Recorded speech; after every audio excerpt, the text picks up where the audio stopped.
What exactly is martial art and how old is it? Martial arts is a combat system different countries and different people have used for over thousands of years. Depending on what you do, you may have roots that are a couple hundred, some are as old as the civilization itself.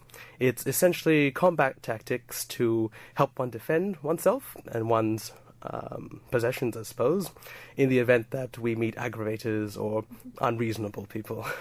And what kind of martial arts are there? There are plenty of types. Most people are familiar with your traditional Chinese martial arts. There's actually several hundred of those, but you just clump them together as Chinese martial arts. There's always karate, taekwondo, aikido. Most people are very interested in those. Then you've got kickboxing and Muay Thai, also very popular.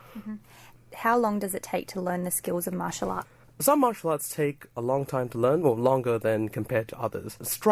Strike-based martial arts I find are easier because once you've got the basics down, it's really just memorizing the patterns for hitting. Other martial arts such as Tai Chi you could learn for years and still not be very good at it in combat. But Tai Chi is mainly learned for recreation and spiritual health nowadays, so that's not really an issue. And how did the Murdoch Martial Arts Club come about? This year, Murdoch's Guild has been very supportive in terms of clubs and startup grants. This idea is something I've had for quite a long time. It's just there was no avenues beforehand. This year, however, because everyone was encouraged to start up a club, I thought, why not? And so far, the response has been great. Unlike a traditional martial arts club, mine's not lesson-based, and it's not so much about imparting skills onto members, but rather having an open forum and discussion area so that everyone can improve their skills and learn from many martial arts. I think it's more important that way.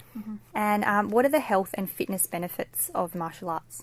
Martial arts has been used over the years not just as a way to defend oneself, but more for fitness and keeping the body healthy. Martial arts involves a lot of cardio, as well as strengthening techniques, which will allow you to go about your daily business with greater confidence and a happier feel. And what are some of the most effective ways of defending yourself in a violent situation? Violent situations, we hope we're never in them. The paradox of martial arts is we learn them hoping we never have to use them, unless you're really gung-ho about it. In that case, you go around looking for fights, I guess.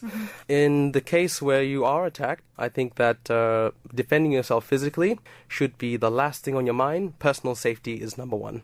If we are attacked on the streets, we might be able to avoid it with reasoning. If it does come down to it, the most effective way, depending on whether or not you're a boy or a girl, to attack your assailant is to immediately stun them and then make your way out. I think that instead of having a prolonged fight where the risk of injury increases over time, something quick, direct, and effective is the most important way to go about it. I guess it does depend on the situation that you're in. There could be more people. Oh yes, and weapons too. That changes the conditions quite drastically. Group fights against one person. Essentially, if the odds are against you, making it out there safely is the most important thing.